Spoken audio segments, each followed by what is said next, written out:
വഖഫ് ഭേദഗതി നിയമത്തിന്റെ ഭരണഘടനാ സാധുത ചോദ്യം ചെയ്ത് സമർപ്പിച്ച ഹർജികളിൽ സുപ്രീംകോടതി ഇന്ന് ഇടക്കാല വിധി പറയും. കഴിഞ്ഞ മെയ് 22-നാണ് ഹർജികളിൽ സുപ്രീംകോടതി വിധി പറയാൻ മാറ്റിയത്.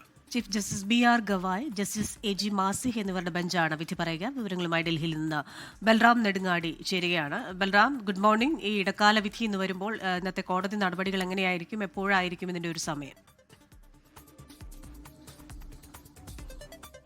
Very good morning Christina, Unmesh. ഇന്ന് രാവിലെ 10:30 തന്നെ ചീഫ് ജസ്റ്റിസ് B.R. ഗവായ് അധ്യക്ഷനായ ബെഞ്ച് ഈ കേസിലെ വിധി പറയും. ഈ വഖഫ് നിയമത്തിന്റെ ഭരണഘടനാ സാധുത ചോദ്യം ചെയ്താണ് ഈ ഹർജി സമർപ്പിച്ചിരിക്കുന്ന ഹർജിക്കാർ എങ്കിൽ പോലും ഇതിൽ ഇടക്കാല ഉത്തരവാണ് ഇന്ന് ഉണ്ടാവുക. അതായത് ഈ വഖഫ് നിയമത്തിലെ ചില വകുപ്പുകൾ റദ്ദാക്കണം എന്ന ഹർജിക്കാരുടെ ആവശ്യത്തിലായിരിക്കും ഇന്ന് സുപ്രീം കോടതിയിൽ നിന്നും വിധി പറയുക. അതേസമയം ഇതിന്റെ പ്രധാന ഹർജി എന്നുള്ളത് ഈ ഭരണഘടനാ സാധുത ചോദ്യം ചെയ്തുള്ളതാണ്. അത് പിന്നീടായിരിക്കും കോടതി പരിഗണിക്കുക. പ്രധാനമായും ഈ ഒരു ഹർജി ഈ ഒരു ബില്ല് ഭരണഘടനാ വിരുദ്ധമാണ് എന്നുള്ളതാണ് ഹർജിക്കാർ ചൂണ്ടിക്കാണിക്കുന്നത്.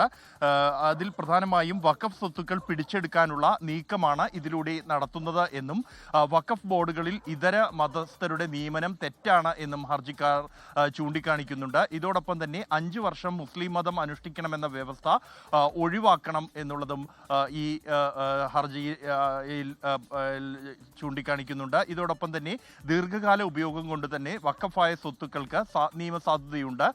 അതുകൊണ്ട് തന്നെ അത്തരം സ്വത്തുക്കൾ ഈ പുതിയ നിയമത്തിൽ അതുപോലും ഉൾപ്പെടുത്തുന്നില്ല എന്നുള്ളത് വലിയ ലംഘനമായി മാറുന്നു എന്ന് ഹർജിക്കാർ ചൂണ്ടിക്കാണിക്കുന്നു.